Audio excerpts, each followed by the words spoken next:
What's good, y'all? My name is Dylan Green, and this is Real Notes, a space dedicated to blurring the cultural and artistic lines between rap and film. I'm here to chop it up with everyone from rappers and producers to journalists and video directors about their relationship to movies and how, if at all, film inspires their craft. My guest this week is Florida via New Jersey producer, DJ, and teacher Dana J. We spoke about Squid Game, Disney movies, chiptune music, growing up in northern New Jersey, how scoring a documentary changed his perspective on music, how being a DJ has informed his work as a producer, the art and skill of creating a compilation album, and the process and concept behind his latest project, Commercials. Come fuck with us. What's cracking, everybody?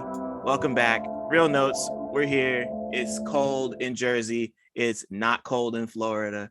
Not at all. It's Dylan, CineMasai. I got a lot of names. I do a lot of things. I move, and I'm drinking a smoothie right now. But sorry. But what's it called? So I got somebody, everybody who comes on is really special. I don't really say that anymore because it's kind of a given, but like this is somebody I go very, very, very, very, very, very far back with. This guy, this guy's a musician. He's a music fan, a music lover. He's a producer. He's a DJ. He's, a mover and a person who connects bridges and just a whole bunch of good shit. And one of the very first people I saw with hair like mine in the school I was in, and I was like, damn, like one of a handful. We got Dana Johnson, Jersey's finest out here. So, bro, thank you so much for coming on, man. I feel like this has been a long time coming. I appreciate you. Nah, thanks for having me, man. I've definitely noted your platforms and how you use them and just your authenticity. Like, for everything that I can see from a distance, you've been the same dude that I've known since way back then. So it makes sense. So I'm definitely happy to see you on your forward growth, and I'm happy to be able to catch up with you here, man, for sure. And same here, like you've really been doing this for a minute, and just to see you go from just like, for most people listening probably don't know, but we first met at we were in the West African Drum Club in Montclair High School. We did that for about 4 years. Or I did it for about 4 years. You were a year ahead of me, but we met there, and just like we both just kind of came into music, and we kind of this is the paths crossing for the first time in a minute. But it's just great to really get to like break down some of this shit with you, because it's always a good time. Definitely, man. And it's funny enough, I met Connor, the dude that whose studio I'm in and that I've helped manage and build for over a decade now, Studio 18 down in Orlando. I met him in West African Drum Club too. So that, I've met some folks that have definitely like impacted my life in there, and folks that like I have good memories with. And ultimately the core of why we were there is because we really were vibrating with different sort of sounds, and the offbeat of stuff made sense to us. And we were at least trying to make sense of it and explore it. That's what brought us together, hearing those sounds from down the hall, that should be like, yo, what's going on over here? All right, well, so now we're here. Just we've always been off the beaten path, or we've been on the offbeat, yet we've been on track. So glad to keep it rolling with you, man. Yeah, same here. Yeah, it's just about the science of rhythm. That's really what all this is about, and I'm happy to do that. So I'm gonna ask you the first question I ask everybody who comes on here. What was the last movie or TV show you watched that you had a strong opinion about? Does Squid Games count? Yeah, Squid Games counts. I still haven't seen it yet, but it counts. No way! Oh man, you one of the isolated. I know. I don't know. It's tough because it's like I can only imagine, because I don't know how much of the story has been like spoiled to you, and I'm not even looking to add to that. But I believe that show can have a greater explanation or a greater detailed perspective on different elements of society than people would want to give it credit for. And I think also that's probably a part of the reason why it got picked up after the guy was pitching it for a decade. At least that's what the Instagram memes were saying and things. Right. For that story to make just as much sense now as it did back then, being only a decade, but plenty's changed in a decade. To have that resonance and to have it pick up, I think it's going to end up being a timeless sort of thing. Like, it's going to be able to be a timestamp of where we were, and then the things that we are able to take away from it. I think that it could ultimately be dissected over time, depending on if the dude wants to like continue telling the story, which I'm imagining there's gonna be at least a part two. So who knows the lengths and depths of where it'll go, you know, because it's ultimately Right. TV. So can't, you know, put all the much faith into it. People are like, yo, nah, there's Squid Games in real life. And I'm like, shit, maybe. Or maybe they're different. They look different than the ones in the show, but they definitely exist. You know what I mean? And the VIPs and different things, folks like this. I think there's world leaders that aren't necessarily ranked in like a Forbes or a culture sort of list, but can make shit shake with a finger lick, you know, just like Definitely, it don't take much, you know. So that's what that's the shit that gets you thinking. So I think that I've heard some progressive conversations come from it, at least from my circle of friends and like the networks that I've paid attention to.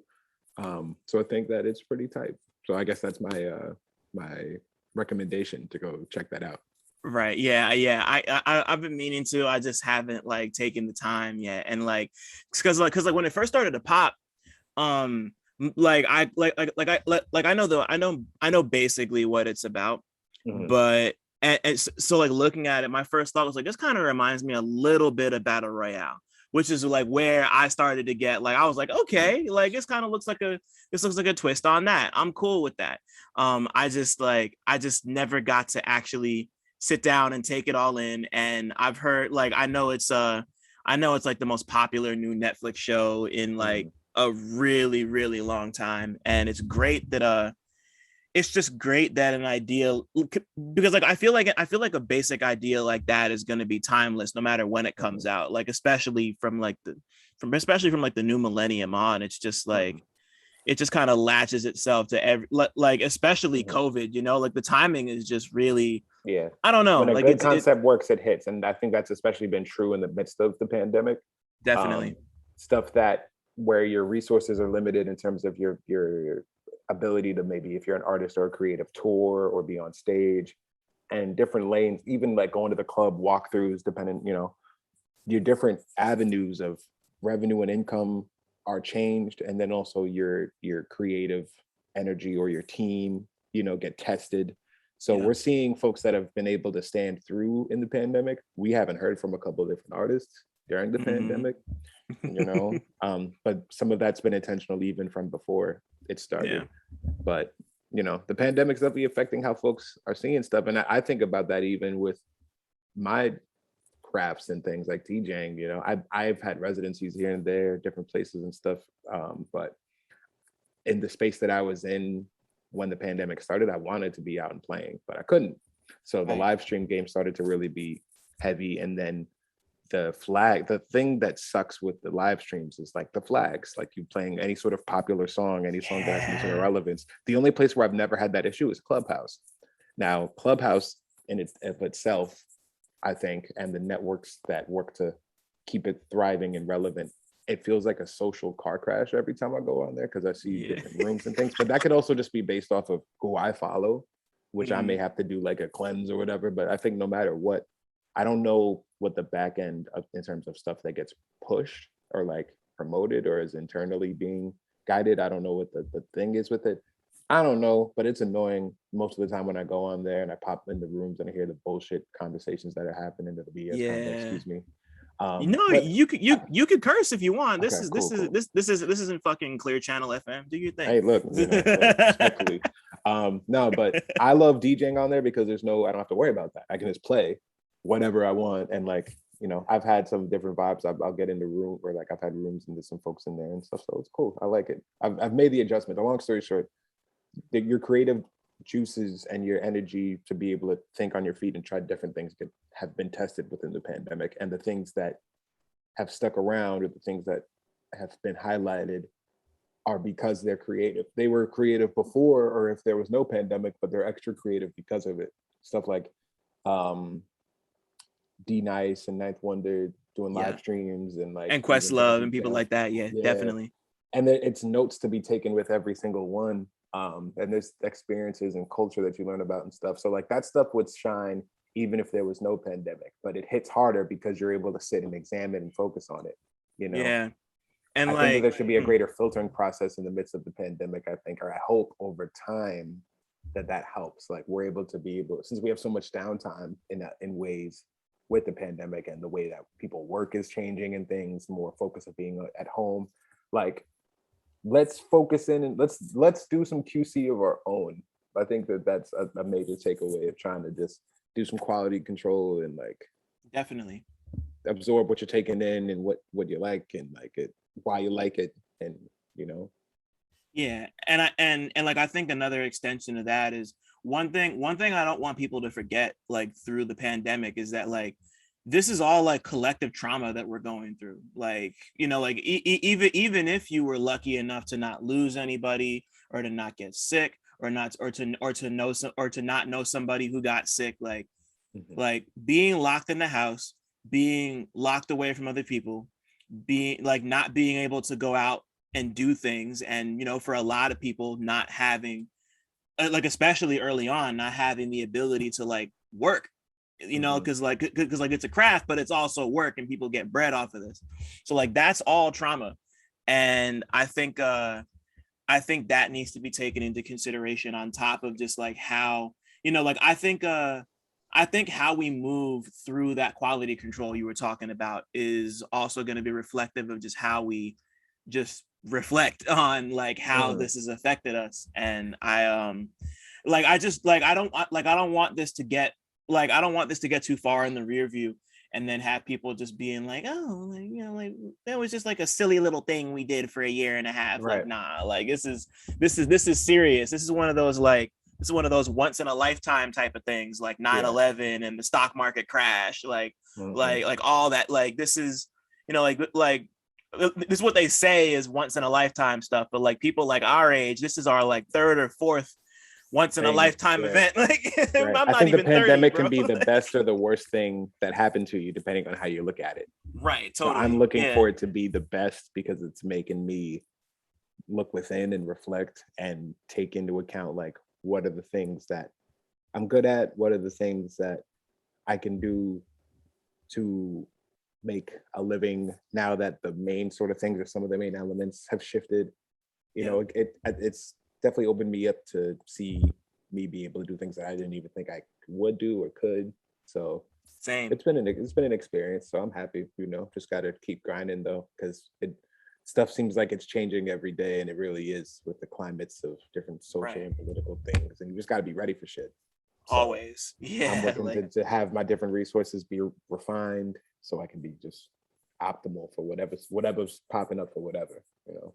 that's where this came from. Like this came directly from the pandemic. Like, you know, like I wouldn't have done Real Notes if like I don't know that I would have done this if I didn't have that time to sit and reflect on what I could do and what I wanted to do. You know, like there was a lot of fear behind it, but you know, like we're here. It's been what were we in November? It's been about 8 months since I started this, and you know, like I'm feeling more confident about it every episode and every time we do it. So I'm just you know, I'm grateful for that, but at the same time it's just always a balance, you know. It's just always a balance of like, like I know plenty of people, like I know quite a few people close to me who've gotten sick, and I lost a friend, and going through something else that I don't really want to get into at the moment.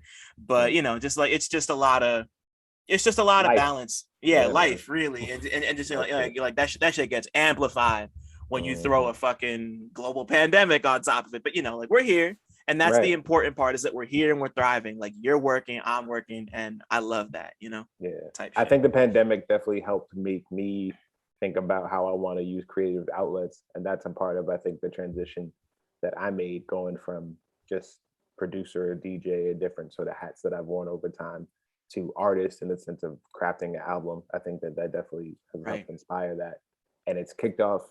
You know, I guess on a footnote of talking about the pandemic has allowed people to pick up a lot of projects that they've started and not finished, and figure out if they really want to finish it or what they want to do with it. So I think the album's been one that's been kind of in my head for the last dozen years or so. The notion of it, like the root of the concept of the album overall, is something that I've wanted to explore through music and stuff. But the building of a body of work behind it, Yeah. has really been put in a hyperdrive, and obviously the project's out now and stuff. So, and that journey started and everything. So I'm thankful for that. That's beautiful. Yeah, and of course we're gonna get into all of that a little later, but I wanna take it all the way back and kind of like go through and like reflect a little bit on your foundations of movies and music. So like, what's the first movie experience you remember having? Like, it could be at the theater, it could be at your cousin's house, it could be like at like a Best Buy and you just saw some shit that you thought looked cool or whatever. Like, just like, what's the first time you remember watching a movie? Damn, that's a great question. It would probably honestly be a Disney movie, probably, because I have one older sibling, or one sibling period, and an older sister, and she was a Disney head. So like by default, a lot of the stuff was Disney that we would watch. So like I probably remember a lot of Disney movies like damn near by heart, like the script and stuff, just because they played so much, and we used to get the finesse, bro, for real. I'm a dive deep. So my sister's godfather used to hook her up. He would send her the mail tapes, like VHSs, and I guess he would have maybe a service or maybe like HBO or something. I don't know. He had some sort of thing where he would get like the fresh popping movies. So there'd be 2 or 3 movies on a VHS, and we'd be able to watch those. So we would get all the vibes. I remember watching Fantasia when I was younger and being really like kind of like consumed by it, just so confused at the different elements of things, like animals are talking and there's colors and things and sound. So I think that definitely impacted a curiosity thing that I've been still on since I was a kid, in terms of music and sound and how stuff gets created, like the theatrics of sound and stuff. Totally. Fantasia, definitely one of the early ones. And probably some like Disney joints. Yeah. You know what's crazy about Fantasia? Like that, like Fantasia is the thing that really inspired like the idea of the music video, because like that concept wasn't there before that movie happened. And like when people started making videos like that, like in that particular way, like Fantasia was I can't cite off the top of my head right now, but like that was like one of the early, at the very least, it was one of the earliest examples of what we now understand to be a music video. The extremes of how it can go and different things, and how you can have different interpretations of what you're hearing with the sound and visual component and stuff. No, that makes sense. Yeah. And then on top of that, just like the general imagination that you would need to make some like really cool and weird shit that's like set to music, like of course like people like recorded live performances and all that shit before, but like just like taking a song and making a video, like I really like, maybe I'll link to a piece that has something. I got to go do some research, but I do know that that's like where that started. So hearing that kind of move around in your head is just more proof of that. I think that's tight. I think that's really cool. I mean, the sound design, bro, even like old games. Like I remember the original Nintendo before the Super Nintendo and all that, the cartridges.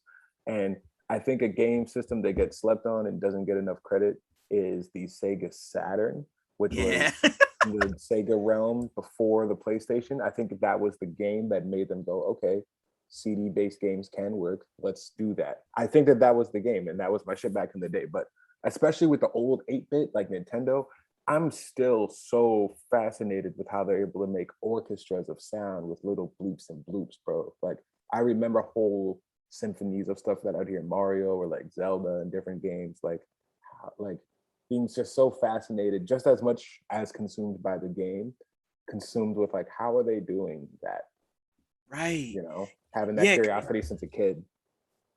And yeah, like that's like such a beautiful thing to have, because you look at a lot of those games and like people, like I think a lot of people don't understand that like a lot of those, well maybe not early on, but like maybe around like the PlayStation 1, maybe even the Sega Saturn era, like like I think of a game like Crash Team Racing, and like the score for that was done like by people playing instruments, and then they compressed it down for the game.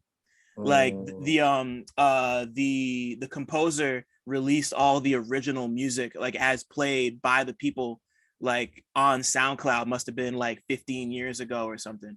wow. And like you can just hear like I'm also just like endlessly fascinated by how like I just love like 8-bit and chiptune music. Like I just Mhm. love, like you said, just that idea of taking these like sounds that we're all familiar with and just like presenting them in a different way. It's just, and just like fitting so much information into such a tiny space, you know? Yeah. Like that The shit is the really day I'm fire. able to really make a solid chip tune or 8-bit beat, I've got different plugins and stuff like with the Producer's Edge, which is the organization I've worked with for a couple of years that does music education, tech education.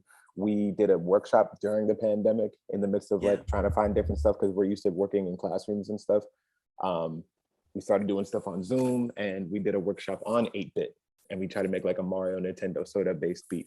And that was like the most fun I've had making a beat in some time. It was crazy. So I know that if I can find or when I find a way to like make those sounds work on like a current sort of or just on a I don't care about current or past, but like if somebody could hear it today or tomorrow and resonate with it and imagine like an 8-bit or something with like 8-bit elements like charting or like imagine it getting some real steam like that'd be fucking Right. crazy.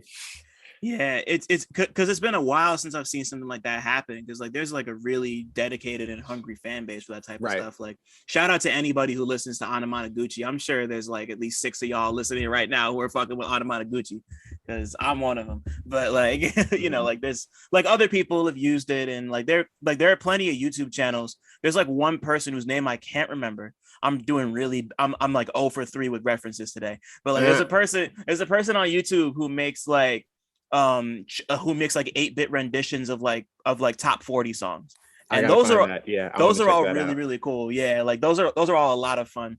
um I'll find it and send it to you later. But Please, like yeah, yeah, that'd be dope. like that's the like that type of thing is I don't know if I'd call it timeless, but it's definitely one of those things that's like never going away. Like Mhm. there's a real dedicated, hungry base for that type of thing, and it Mhm. just sounds cool. You know, Yeah. like forget if it's popular or not. Like it sounds good. Like I It's like it. crazy to So me that there can be some chords that you'll hear on 8-bit that if you play the right chord, you can immediately get triggered into like a nostalgia and be play damn near traumatic, like remember exactly where you yeah, were as a kid with in your surroundings and now you're little and now you know what I mean. There's certain yeah, chords. It's almost like with that show Family Guy, like how they always have that super orchestral interlude in between and it's always so pro and like stoic. You're like, oh my god, like, and it takes you somewhere. I've yeah. wanted to sample the interludes from Family Guy for so long, bro. Like, and maybe I'll work to make that a project one day.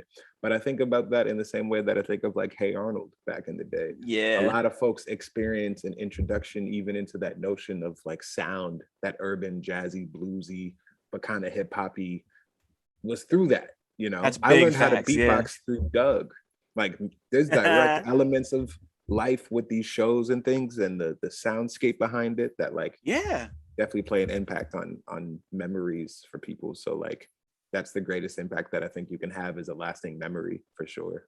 You know. Right. Not totally. Like that.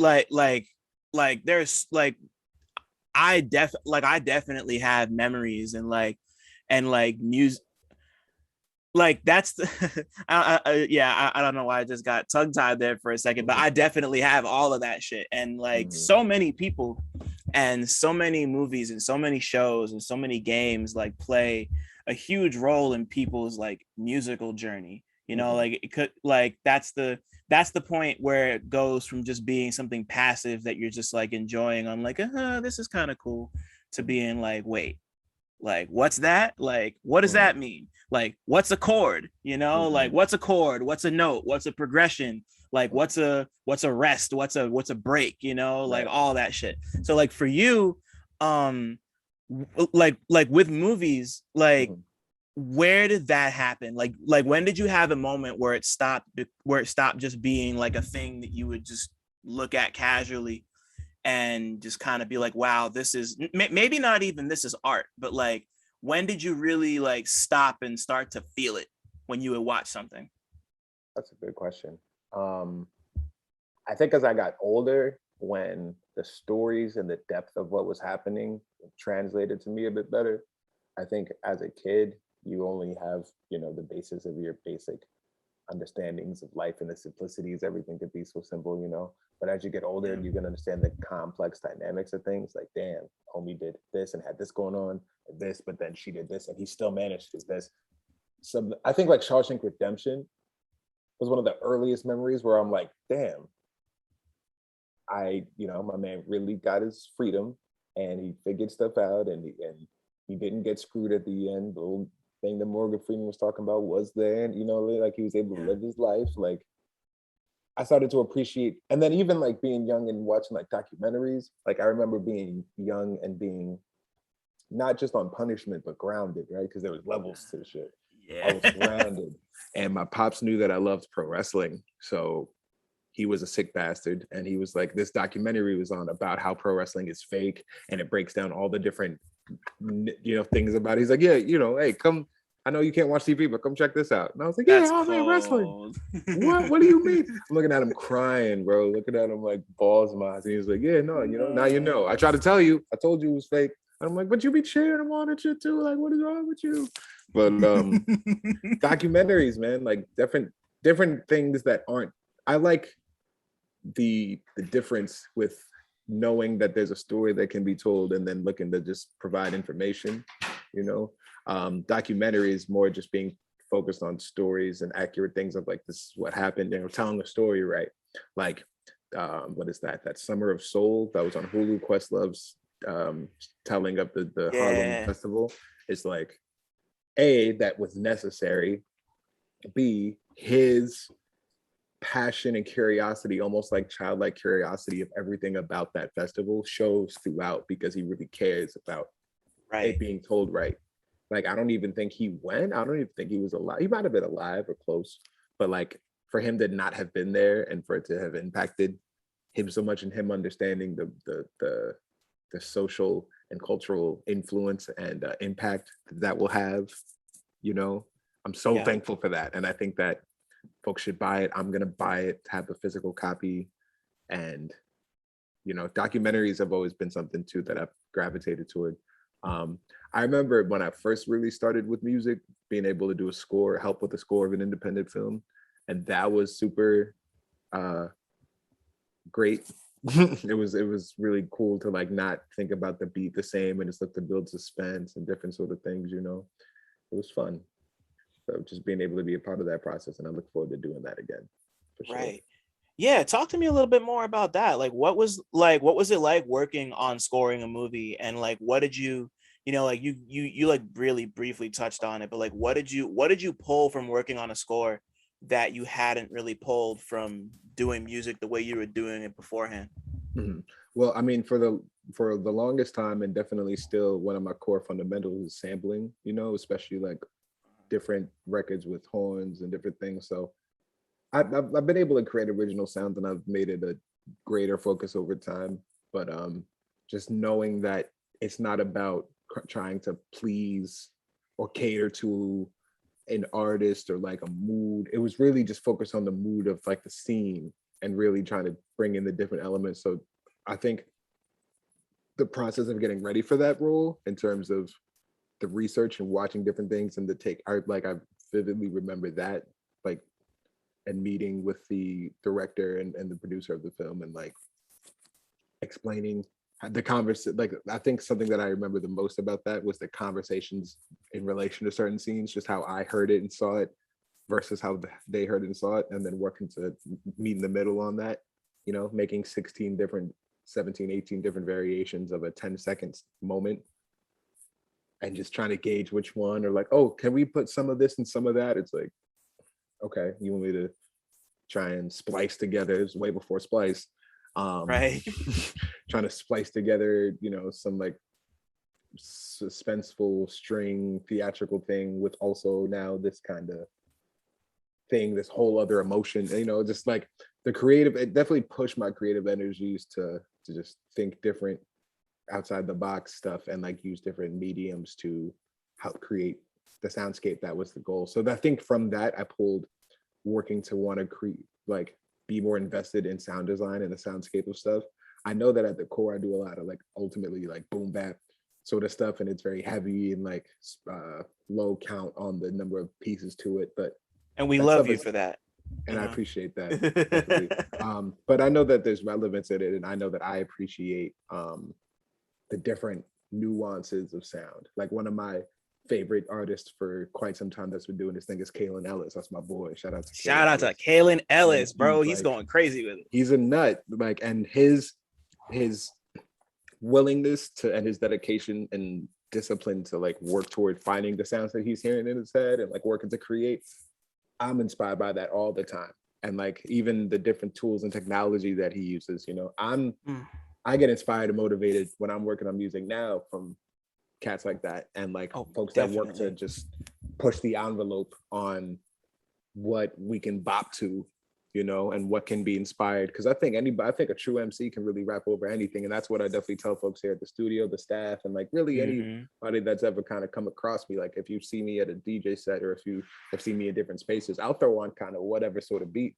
I'm not tripping off of, you know, the trap or like whatever the shit is trending. Like we just had an event here a couple of weeks ago, and there was a lot of youth, you know, maybe less under 25 heads or under 25 years old folks in the building.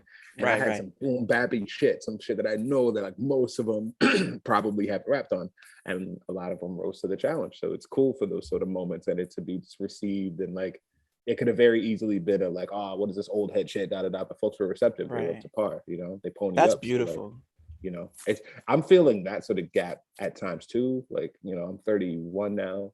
My birthday was a little over a month ago. And I can feel it in the disdain of like the music that I grew up to my teenagers years listening to compared to the stuff that was happening while I was a teenager compared to the stuff happening in my 20s. I feel all of those era changes. Right. All of them. Like there's shit that I would be bumping 5 years ago that I would be looked at crazy for bumping now in certain circles. I mean, I've never really, that's been since forever that I haven't cared about the circles in terms of how I move, you know what I mean? I've been like musically ostracized for in a sense of like, no, that's my thing, that's what I do, and I know that's what I do, and it took me time to even recognize that and like step into that, but I know what I do, you know, and like ultimately what I do is a lot. So it's been fun just taking on new sounds and working on new things and just working to keep pushing the button with stuff when it comes to music, and just that translates to business and different elements of music, you know, teaching music and just helping there be platforms for folks to just know there's different ways to do shit, and it's cool. Whatever you want to do is cool. Like you make it cool and it can be cool, you know? Yeah, it's like Ishmael Butler said, bro, it's a feeling, you know, like that's really all it is. That's really all it is. And like, you know, now, you know, like you've kind of gone into like I want to move a little further along, but I got two more questions just about No like problem. your older or Back when I had hair. yeah, back when you had hair. So like when did you like so like you have a really intricate relationship with music. So like when did that first start? Like when did you first fall in love with music? Damn, it's a great question. I was definitely young. My dad was like the neighborhood DJ, and he would be like playing in different networks and syndications and stuff. So folks really heard his influence with sound. There's always sorts of different sounds in my house. I grew up in East Orange, which, you know, on one corner you could hear some crazy house, on another you could hear just some jazz, R&B. Like I feel like culturally,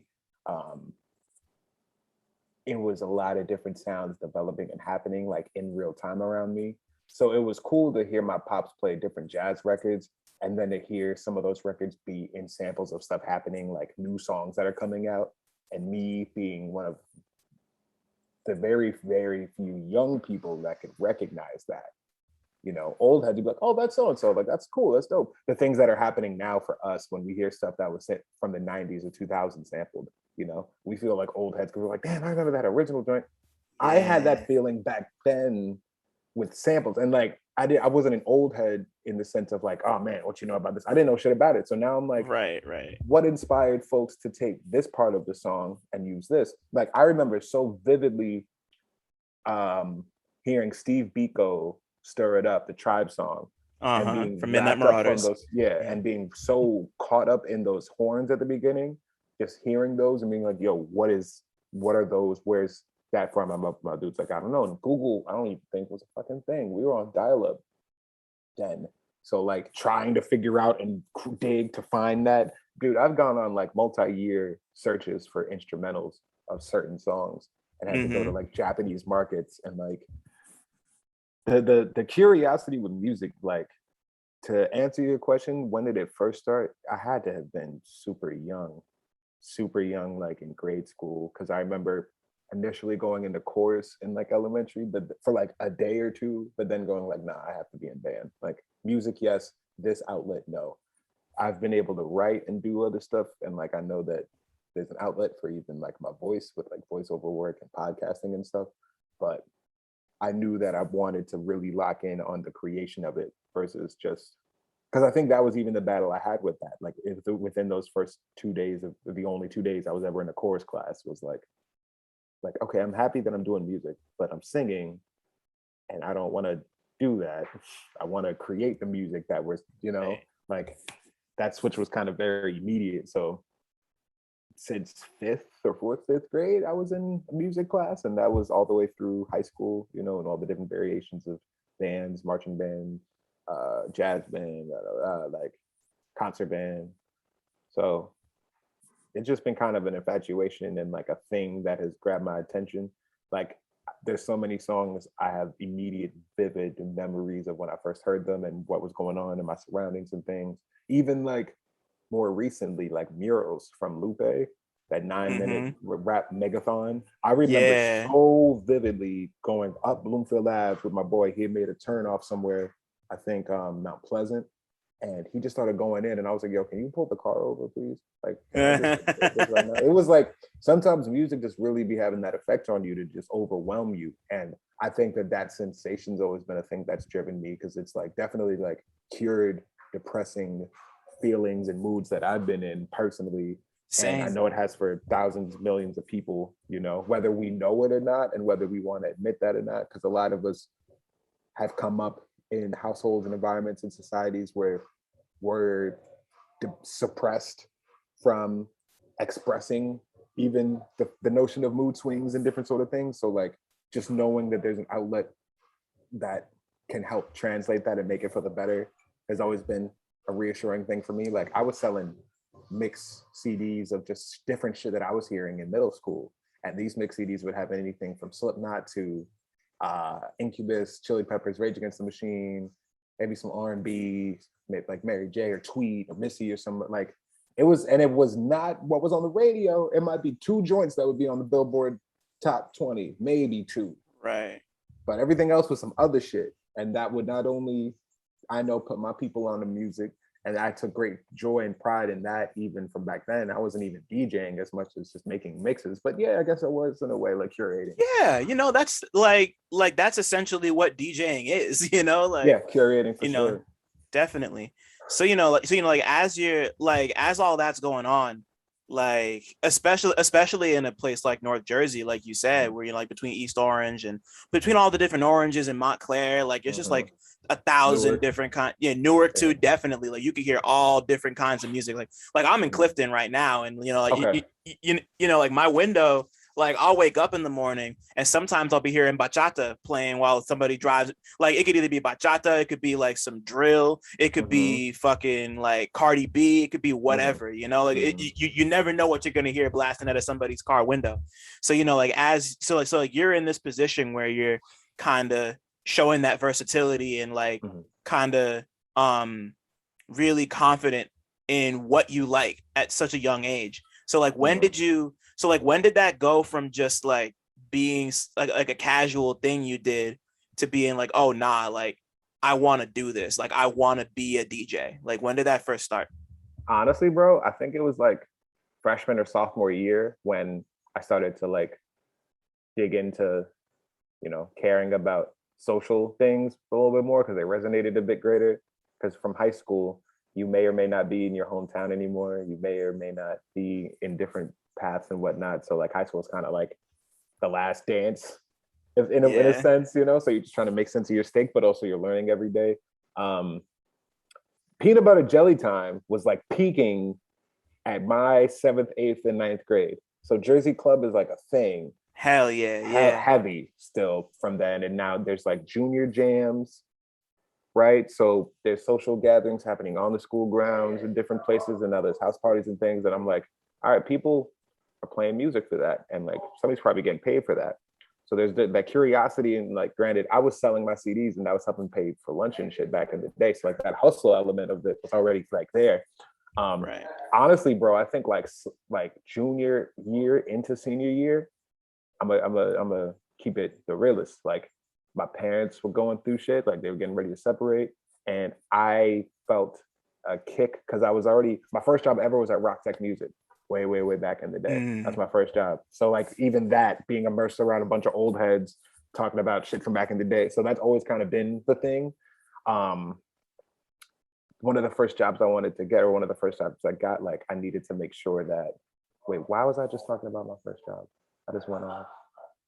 I was talking about Rock Tech, and then I was talking about jobs. Okay, so DJing. So I knew that I was hustling and I was working at Quick Check. I was doing all sorts of different stuff. But then it hit a point where it's like, okay, I know that my dad's not gonna be the one relied on for stuff, and we're gonna like figure it out. So I need to be making money, basically. Like that hustle switch was like, you know, this is cool, but like I need to provide, I need to be able to put up for stuff, and I want to be able to like get my own stuff for sure. I'm not trying to put no more stress on my parents or my parent, my mom, that like, you know. So really digging into that, and then lining up with networks and connection to like figure out the best way to do that. Bro, I was junior, senior year DJing clubs in New York.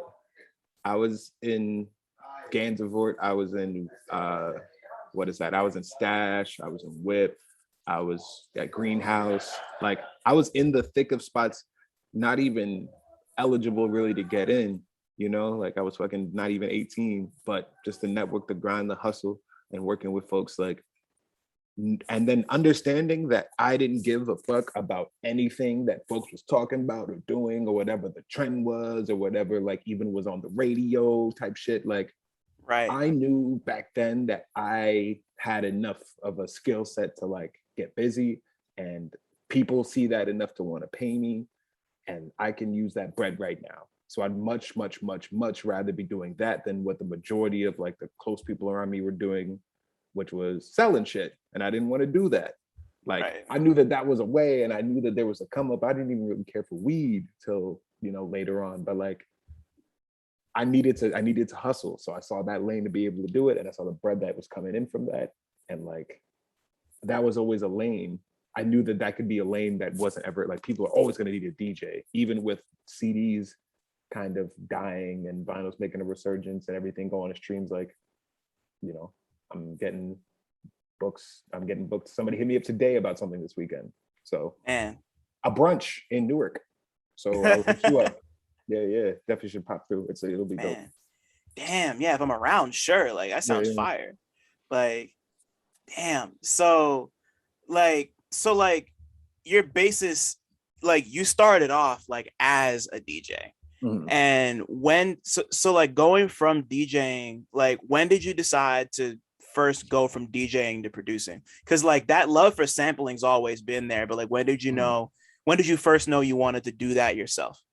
I mean, even in the midst of DJing, like, bro, even like I'm thinking back, like when we first met, I was figuring out going to different spots. Now, granted, we had like the Meat Locker, right? We had different little things in South End. There was this smoothie spot in South End. That's really where I used to kick it off, because I used to live in South End.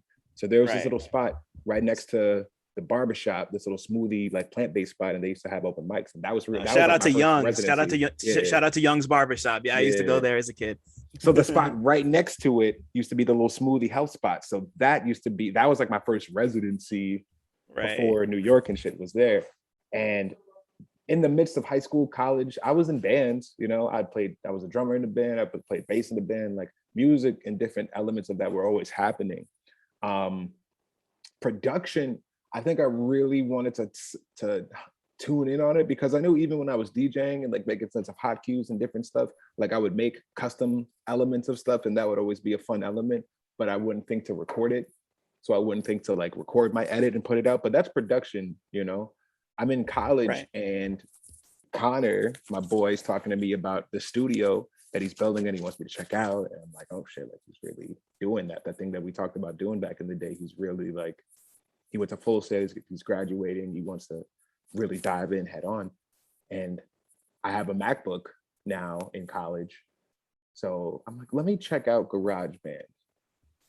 So one of the first beats that I really ever like truly ever made, there was this run of commercials from this Peter, Bjorn, and John song, Second Chance. Like, ooh. It was in like a Bud commercial or Budweiser commercial. It was in like every commercial. And then it was the song for, what is that, Two Broke Girls? It was just a song that you would hear. Right. You couldn't avoid it, right?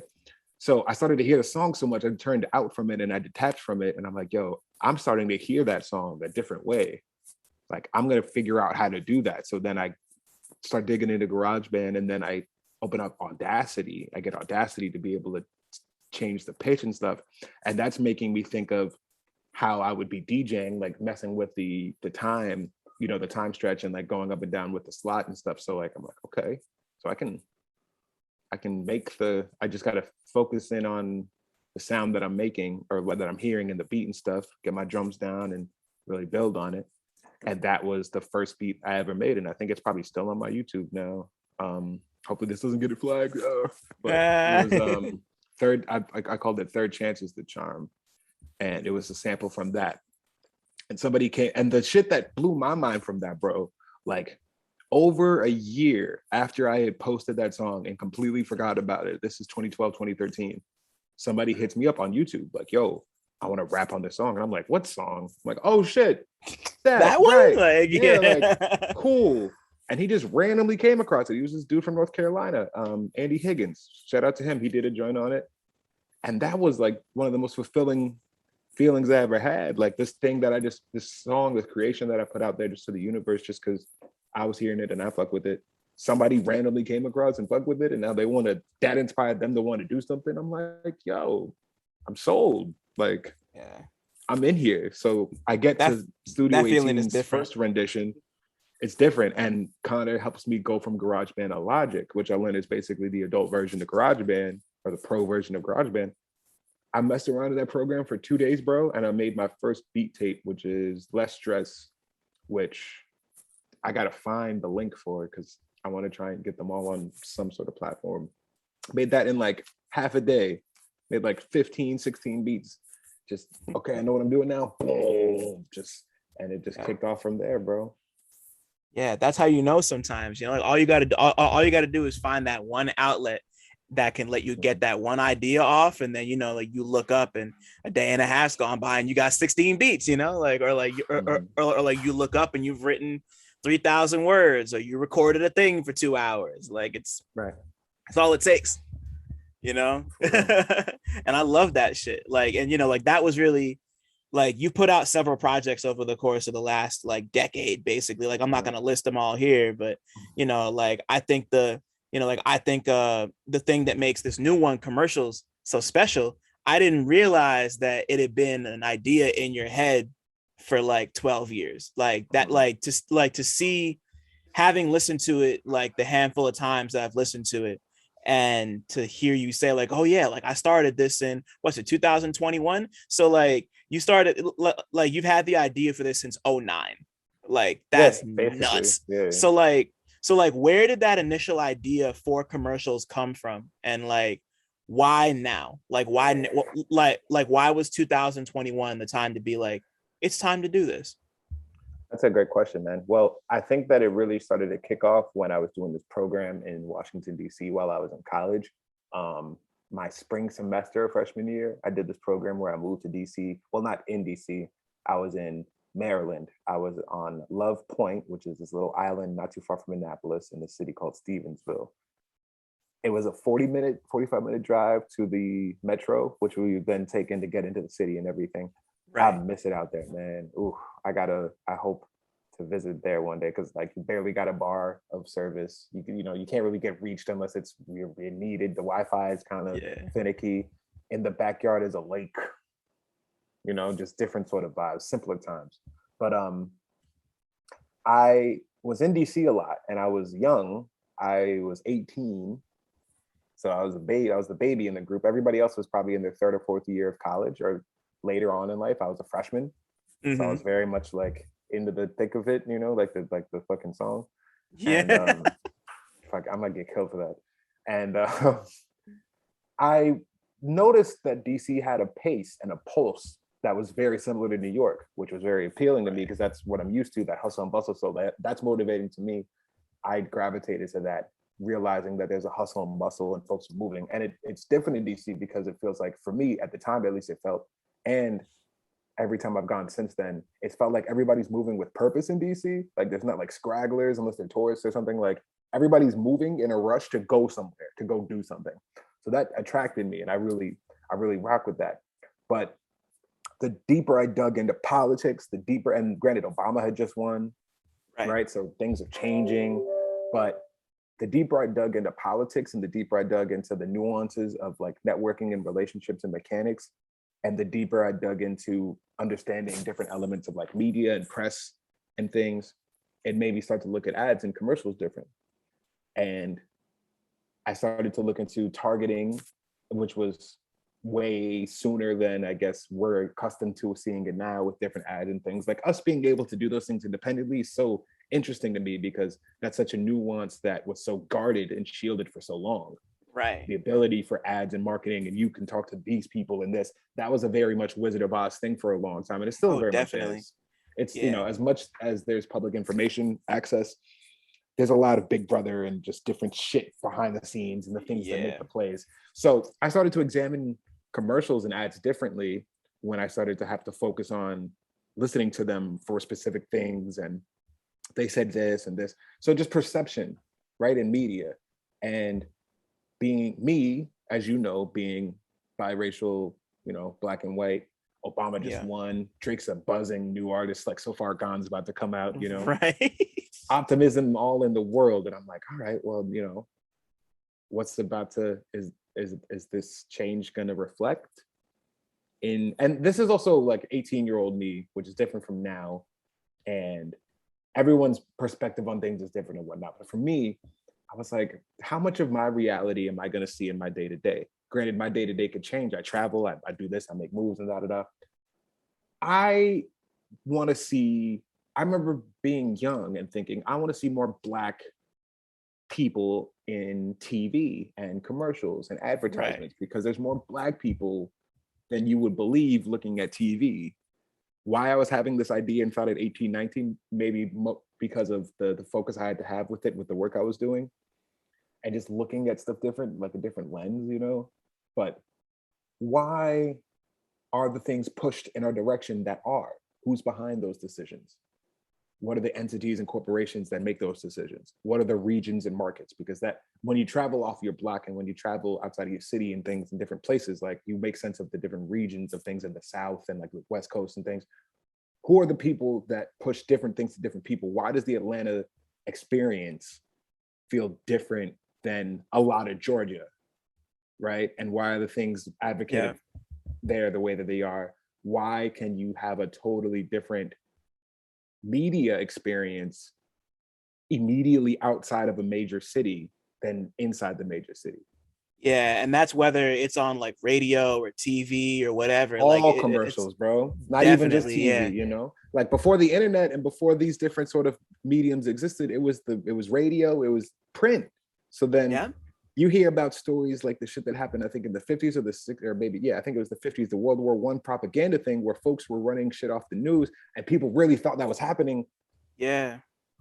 Talk about influence. That sort of impact is happening in micro doses everywhere with certain renegades of bullshit. And that's why shit happened like what happened with, you know, the campaign that won out here last time. And then even what happened at the beginning of this year. Little micro doses of that getting pushed and then exploded. And there's what we were talking about before, no quality control. Or the quality control is getting compromised by money. Misinformation and just all that shit. Because quality, like there was a time, us growing up, you and I both growing up, there was a time when the news was just the news. It was objective. if this would happen, who this is, here, what, when, where, why, boom, that's it. And that's fine. The news should just be that. But when it becomes there was a switch from objective to subjective. Now it's like, well, no, I feel like I'm not an expert, or I don't know, but I feel like became more important than whatever What somebody said is, after that. What you know, is. yeah, what And that is. shit was like, I've seen that happen over time, and I'm like, yo, this is like, why is this happening?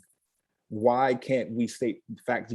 I have to go to BBC now to get or Google News or something, or some sort of non-news outlet to get straight news now, you Right. know?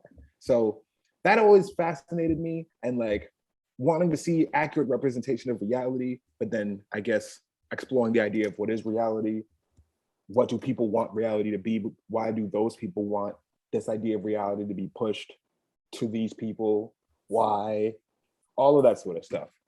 So just the exploration and ideas behind that have been a thing that's been festering for a long time, as I've, Right. I look into opportunities to be on camera from time to time, but then also the very basic assumption thing of somebody making sense that I'm Black, right, is a very Right. basic thing that late in November, in the year of yay 21, that we are figuring out still, there are super basic assumptions of things that people would rather just rock off of what they think they understand versus asking the questions, because folks are scared to ask questions. Right. Yeah. It's deemed weak, or deemed, because you don't want to, we'd rather be misinformed by things that were never in place to educate us than ask questions. We'd rather trust this foreign thing than to be vulnerable for a moment, because you don't want to get caught slipping or lacking these days by your ops. Right. Yeah. Complacency doesn't hurt. That's the thing you got to remember. People would rather just keep to the status quo and not really venture out, because there's no pain in your comfort zone. Mm-hmm. And that can be cool sometimes, but sometimes you got to ask questions. Sometimes you got to push a little bit. Sometimes you got to be willing to get a cut on your arm to save your whole body type shit. That's, and I think just that whole general idea behind commercials is kind of what makes the music resonate the way it did, at least for me, listening to it. And on top of that, on top of the concept and you having the little interludes with just the little facts and just displaying everything out, this is also a compilation album. It's you producing all the beats, but there's a bunch of there's a bunch of MCs, a bunch of singers all over it. So that in and of itself is a whole other challenge, making music that's just you is one thing, but working with a handful of people all contributing to one vision is something else entirely. So putting that together and deciding who should be on what song, was it kind of difficult, or I don't know if I want to ask it like that. What was the process of bringing all these different people in to contribute to this one vision that you had? Was that was that a challenging process for you? I wouldn't say challenging as much, because I don't feel like I ever really, not until the end. Every track on the album really has its own journey. A lot of it really started off with Dilemma, and I've been talking to Price for years, a little bit here about music and just about just vibes, just seeing the label, the group Audio Push come together, and him, starting to branch out and do his thing. It was really inspiring for me, and we've always had a good rapport. So also, I value him and cherish him enough as an MC to not want to push that button too hard. But I also have been a budding, emerging, hey, yo, I want to create, fuck that. So I'm only gonna, if you miss shots, you don't take. So I'm yo, I still make the music. You've heard a couple of my joints, let me send you a fresh pack of some beats. He's yo, yeah, send some over. And he sent me back. No, he said, send me back that one. And I was bet, send that over. And he sent that joint over in a day or two. It was very fast. And I was just kind of relishing in this thing of oh my God, I have a verse and a hook from one of my favorite artists folks don't even really know about. He's from out west. This is before he puts out a solo project or anything. He's really just known for audio push. And then I make the connection with my boy Ness down here in Orlando. He's a fan of audio push. And for me, it was critical. I didn't know the depth of Ness's abilities. I known about, the fact that he could rap and stuff, but like, there's a very specific message happening within the hook, right? Talking about my sons need lunch and dinner and whatnot. I remember inquiring about it, and like before we even talked about anything, I'm like, yo, do you have kids? Like, do you have a son and a daughter, or like one of the other? Do you have a son specifically? And he's like, yeah. I'm like, cool. So just listen to the song and go off. Because that was the most pinnacle thing for me. Like, I feel like whoever was going to be on the other side of that, and I had a lot of different ideas for the other side of that record. Whoever was going to be on the other side of that record had to resonate with what was already existing, and it had to like be able to really hit them. So the hook's going to hit different for you if you actually have a kid. Right. Talk about Absolutely. my son eats lunch and dinner. Like you can really tie in with that. So he flowed and did his thing, and like now this record's happening, and I'm sending out other joints to other people. So every song on the album is a different experience, but it's all encapsulating kind of the same thing, just pushing for folks to try different ideas of like the song that I think was the most set up in the way was Higher Calling with Chris, because that was toward the end of the project, and like the whole experience for me of like having him come through and play him the album as it is, and like knowing like, yo, this song right here on this place, this is when you're gonna come in, you're gonna go off this joint, and this is like really producing that record and just having the whole vision for it was right. So dope. But I just gave folks ideas. I didn't really give them guidelines. I just was like, yo, this is the beat. These are different things I'm hearing for it. And this is what I want you to keep in the back of your mind as you're going. Go. And I fuck with everybody on the record enough to be like, yo, no, like I know you know how to do that. I don't gotta coach you on nothing. Right. The fact that some would be like, yo, I've got this idea, and like wanna allow me into that creative process, I cherish a lot. So there's certain bars on certain things and different things where like I had influence or, writer's credit. But just in the sense of tying everything together, and now those decisions I made for those certain parts and things, I'm so happy I did. And I'm so thankful I was invited into that process, because I value the craft too. And being able to tie everything in together, especially Chris talking about that's really the song of the album that like ties it all the way together, I remember hearing that for the first time and like crying, because I'm like, yes, like this album's about to be like cats. Like the level of headassery that I was on when I when I heard that, bro, I could have floated away. I was so big headed. Like it felt so good because it was fulfilling. You know what I mean? Like it's a very fulfilling thing to have your vision of this huge idea of a picture of a conversation, because what we're talking about at the root of this album is a multi-step conversation with a lot of people, and it's a lot of uncomfortable people, or it's a lot of uncomfortable conversations with people that probably aren't even used to factoring that sort of shit in. So like it's a cultivating change sort of thing. The basis of the body of work is to ask questions and ask, and look into things like, why are pills and shit pushed so heavy on every commercial instead of resources to help with addiction or help to natural remedies for things?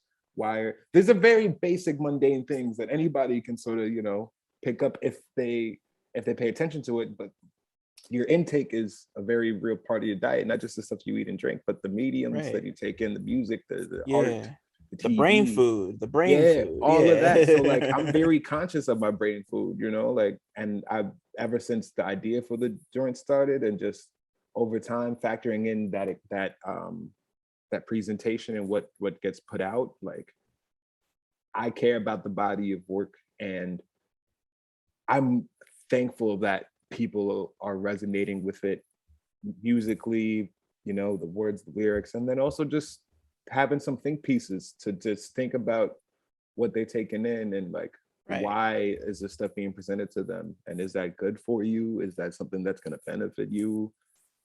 Maybe you can make your own and help create your own vision of reality, because I know that some of the best commercials I've ever seen are some of the ones that have hit me the hardest, resonated with me personally, and then had a lasting impact thinking about greater shit. You know what I mean? I don't care about the material things as much as most people probably. I'm very, very, very minimalist. And I used to think there was an issue with that. No, then it's like, no, my priority is not things, it's experiences. You know If what I mean? and like if that works for you, then that's cool. Like Right. some people like material things. Like I real quick tangent. Like I just got my first tattoo on Mm, Sunday. It's right here. Nobody else can see it, but that's dope. I see can you it. see it? Yeah, yeah. Yeah. It's like, Okay. Cool. is that a ghost? It's No, it's a Gengar from Gengar. Pokemon. Holy Yeah, shit, that is a it's Gengar. Gengar from Yeah. Pokemon. Yeah. So Go like, ahead, bro. so like, That's nah, I already know that's like meaningful, so that's dope. like he's one of my favorites, and like I've been playing around with the idea of getting a tattoo for years. I had a couple ideas for like stuff that I had custom designed myself, but they didn't really work out. And Mhm. I was with my partner and we were talking. They had this flash sale near her house. And I was like, she was like, what, it was on Halloween. It was like, you want to go get like a tattoo? It was like really Mhm. cheap, cost me like $30, like nothing serious. And I was like, you know what? Like, cause I had wanted to I'm gonna get a Doom tattoo at some point because Doom's Nice. my favorite ever. But I thought that this would be a cool way to kind of ease myself into the taking care of it and Mhm. like just like experiencing what the pain is like, all that shit. Mhm. So, like that's but I bring all that up to say that like I had played around with it for so many years because like I had it ingrained in my head that it had to be this like incredibly meaningful thing that has a story attached to it, which it can, but Mhm. like sometimes you just like a thing and you want that thing And on your that's enough. body. And that's enough. Exactly. There you go. You got it. Mhm. Yeah, like that's enough, Mhm. like I I only have saw the two tattoos that I have, bro, and they've paid themselves over so many times. But I knew I wanted the tattoos since I was probably a teenager. yeah. The treble and bass clef on my calves, like they answer a very important question for me. Like people have seen my legs in the street, and like, yo, do you do music? Are you a musician? Yes. Yeah. You need me having them has gotten me gigs and opportunities and things, and then I That's feel like it's tight. a very accurate representation of like what I'm about. They're the only tattoos I have, and I want to definitely get more. And I've thought about trying to do like detail to make it seem like it's like coming out of the skin sort of joints along them, Right. Yeah, but not exactly. too gory sort of thing. I don't know. I'm working on some stuff, but I want to get a bunch more, man. I think art is cool, and like the Right. reservations behind how we express ourselves, we get worried because I don't know, maybe a part of us all wants to be models one day. We worry about being naked or on the beach and something not looking right or whatever. But like, Yeah. I know Hey, for me, man. I'm gonna probably teach in some capacity. So I think about the sleeves, right? Like I can get Right. 3/4 sleeve or like right above or right over half, right a little bit over the elbow. That's my threshold. Totally. Yeah. Yeah. Or Yeah. maybe just on the inside. What's up, bro? So yeah, like I bring all that up just because like I think those are the two sides of like the material and like the minimalism thing, Mm-hmm. like it's great to have things that mean something to you, but not everything needs to be something that means something to you. Like you can just like you said, just like having fun with something, like liking a Pokemon is enough, Mm-hmm. and like that's cool. And Definitely. I think like that's once again, that's kind of like that's kind of what I get from listening to some of these songs and just kind of like taking this project in as a whole and just like have it's really just about like having that, just having the foresight, or not even the foresight, but just like the self-awareness to know like when to let go and when to Mm-hmm. ask questions. Like that's what I love about commercials. And one thing I wanted to bring up about the production process is like a really pretty much everything you spent the last like 10 minutes talking about is probably the most underrated aspect of producing, because people just think about producing as like the person who makes the beats, Mm-hmm. like and that's it, like it's like a beat maker, which is once again super duper dope. Like Mm-hmm. making beats is not easy, and you need and like it requires talent and skill, and just like the practical applications of those two things. Mm-hmm. But like doing what you did with this album, and like bringing a whole bunch of people in, and like not necessarily coaching them, but kind of like guiding them through how you want them to exist within this world you created. Mm-hmm. Like that's what a producer does, Yeah. like that's what separates somebody like I'm trying to think of an example. That's what separates somebody like that's what separates a beat maker from somebody like Metro Boomin. You know, like Hmm. Metro Boomin is somebody that I consider a producer. You Yeah, know, 100%. like a project like the projects like Savage Mode 1 and 2 and Not All Heroes Wear Capes. Like not everybody can make a Not All Heroes Wear Capes. You Right. know, like not everybody can do what like Griselda does, like what like Mhm. Derringer does over there. Like not everybody can do what Alchemist does, you know, like those are Yeah, producers, you know, yeah, yeah, like for real. so like, And it's you been know, a like, journey, like making sense of it, because a lot of folks know me in the DJ world, and then like kind of know about my music and stuff. And right. the most often comparable thing that I've heard when I tell folks it's a bunch of different artists on it, and I made the beats, like, oh, like DJ Khaled. I'm like, yeah, shout out to him. I love him. He's great. He doesn't You're in really Florida, be produce. careful. Yeah, yeah. I mean, he doesn't produce most of the records, No, you of course know? not. Yeah, yeah, yeah. He helps develop the idea. At the core essence of it, yes, for sure. But we're just going about it different ways. Like if I had the budget to have the things in my videos that he does and the sponsorships and the relationships, I probably would.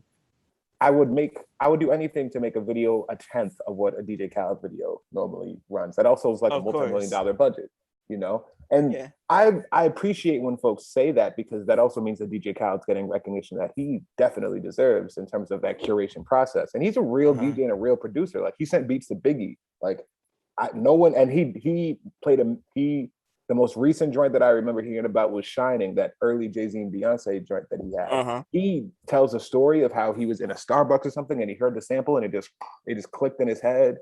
Like he knows how to produce, and he's definitely still in there. Maybe we don't see him behind the MP or things, but like, he's definitely a producer. But Right, we're right. going about it different. I'm looking to help organize community, and there's a lot of like Orlando and Central Florida artists on this and on commercials, and that was done with intent because that's where the majority of it was really cultivated. And some Right. of my favorite artists are folks down here that I know a lot of folks don't know about, and that like bugs me to no ends.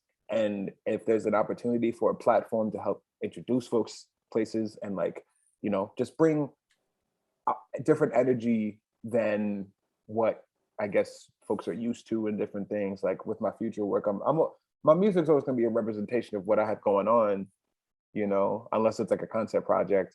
And this is Right. ultimately a concept project too. It's like, what would happen if you got a bunch of different folks in different walks of life talking about different elements of things? Every song is a commercial because every song is like a different scene, a different sort of tone, a different intent. There's elements of struggle, there's elements of liberation, there's elements of magic, there's all sorts of different stories that get told throughout the album. A lot of them kind of have, I won't say a dark undertone, but a lot of them are like, you know, proceed with caution sort of tales. One of my Yeah, favorite definitely. lines in the whole album is from Black Girl Magic. Trillis Sixella, she was like, this that attitude that made slave owners panic. I was like, yes, Ah. make slave owners panic. Like, you know what I mean? We need that. We Yeah. need that sort of shit, man. Change people's comfortability, because being complacent, like you were saying before, is not bad, but you can get complacent in systems that are good and work for you and that like do things. If you're bringing in negative shit, that's why the Spurs were always a playoff and championship threat. That's why the Patriots always were, because they had good systems Mm. and they can adapt on the fly and they can take out the pieces and like do what they got to do. And then luck comes in with that too. So like, you know, Right. No, totally. And I'm actually really happy you brought that up because, like as a DJ, like you have to like a big part of DJing is about constantly adapting to trends and like keeping your 100%. ear to the ground and like knowing what that pulse is all about. Like that's so like as a DJ who's also a producer, Mhm. like are there aspects of both DJing and producing that you've kind of like brought into each other as you started to do them both at the same time? Like are there any aspects of producing that you bring to your DJing work and any aspects and then vice versa? I'm not going to say the shit again. 100%. No, definitely. I approach stuff differently now with, well, not differently, I won't say that, but I approach my curation and the way that I'm looking to tell a journey, because that's really what I think the greatest DJs do, is take you on a journey, right? Like, my bad, I'm grabbing my charger. I didn't want my laptop. No, you're straight. Go for it. I think the greatest DJs are able to take you on a journey and like have you go through different eras and decades and take you back to different emotions and sounds, right? Like, I think that Questlove's always going to be one of the top DJs, because in one, and then even the Roots, in one set, hold up, in one set from the Roots or in one set from Questlove, you're going to get 30, 40 years of music, your favorites, the timeless joints, the bops, the different things. And I think that that's the most fulfilling experience you can have.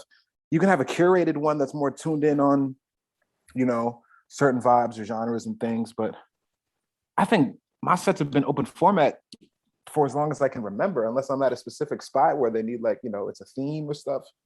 Yeah. I'm always doing open format because I think that it's dope to put different worlds together. And that's even the root of, like, with the sampling, right? Like hearing different horns, because I've had an affinity for brass in the same vein of music with like jazz and the different sounds that I would hear growing up. But like, I always think it's dope to have different drums on different things and just hear stuff different, to have new, unique experiences with stuff. So my production, like, I think something that I didn't do while focusing on commercials was think about how I would play out commercials. Because I definitely don't even factor in the fact that I have a whole album out when I play music sometimes. And it's like, I should do that. But like, I think sometimes maybe I made it with clearly the focus to not be like on radio or club ready stuff. It's like, no, just this is a story. So I want to have the story. It's been a thing of like, people will let me know what records can play where, you know, because that wasn't what I made it for. With other stuff, other projects that I'm working on and other things that I'm doing and other sounds that I'm working on, like I just dropped that Jersey Club mix, you know, yeah. I'm working with intent to like be in the different scapes or soundscapes and environments and things. So that's going to be something I'm working toward more fulfilling as time goes on. Like, you know, I'm really infatuated by Afrobeat right now, not just because of Essence. Like, I've been a fan of Wizkid and Thames before Essence, but right. That sound isn't going anywhere. And those sounds resonate. I mean, shit, we met in African Drum Club, bro. Like, yeah, man. We can make sense as to why some of those things move how they do and the different sort of, you know, that sound has always been fascinating to me. And I'm planning to work on stuff more in that realm and just different spaces, man. Like, I'm working to always allow myself, I guess, grace to know that I've got a wide ranging interest point with sound, and that's okay. And just to use that curiosity to the best of my abilities. That's really it, bro. Right. You know, and that's really all anybody could ask, like at this point, type shit. Like, you know, like that's like keeping that curiosity going is hard as you get older. But like, if you can hold on to it, like that's really a gift and really a blessing. And, you know, like, I guess like the last question I have for you before we wrap this up would be like, you know, like you've been on this journey for like more than half your life. Definitely. Type shit. So so you know, like if like your teenage self, like from like high school to now, or no, like from high school, like if you're like 14, 15, 16-year-old self could look at you right now and see all that you've accomplished or all that you will accomplish, like, do you think they'd be happy with the progress you've made? Hell yeah, man. Because there was times when I was trying to not be here, you know, in the midst of figuring shit out with my parents' divorce. And then when my dad passed, and just, I was overweight. Like, I was over 300 pounds at one point in high school. So I really had like a transformation over the first couple of years into college and stuff. I've had all sorts of life peak journeys and stuff. So the fact that I'm still doing shit, the fact that I'm moving with intent in my purpose, like undeniably, you know, I think the fact that, yeah, I'm just not worried not nearly as much, but I'm just not worried or scared or reserved about public rejection, because I think that that's a huge thing that stops creatives from being creatives, is the notion of public rejection. Like, so what? You know, we can't build stuff to create because we care about it only to really be worried about how it sells. I can't be worried about the sales. I mean, when you hear about or when you see folks get hundreds of thousands of spins in a week and this and that, and you learn about the ins and outs in the business of translating and stuff with money, I'm not making music to live off of it. You know, I'm not creating and sharing creations to that can't be my main source of income. I've known that since I even started. Like DJing Right. back in the day was based off of me having a skill set that was, you know, elevated to be able to work in these different sort of spaces. So like I value that and treasure that still. I just like, you know, exploring sounds, and like I know that younger me, high school me, the me that you first met, seeing me now would be, I think they'd be proud ultimately, and just like, you know, happy and like proud. Yeah. Yeah, I would hope so, because yeah, you've really made some incredible leaps and bounds, and like, you know, like you mentioned that this isn't really even about the money for you, but you know, like it's helping you, like it's helping you mentally and spiritually. Like Mm-hmm. that's where the profits are coming from, you know, like, Mm-hmm. and like especially like in the midst of a pandemic, like we really can't ask for more than feeling like mentally and spiritually nourished in that way. Mm-hmm. Like that's something that we really shouldn't be taking for granted. And like, fuck all the bullshit. You got Busta Rhymes on your album. Like, that's Right. fucking crazy. We were talking about that off camera. I didn't want to Mm-hmm. forget about it, but like, yeah, Yeah, like yeah. you got Busta doing a drop on your album, The bro. Like, dragon that's, from the intro.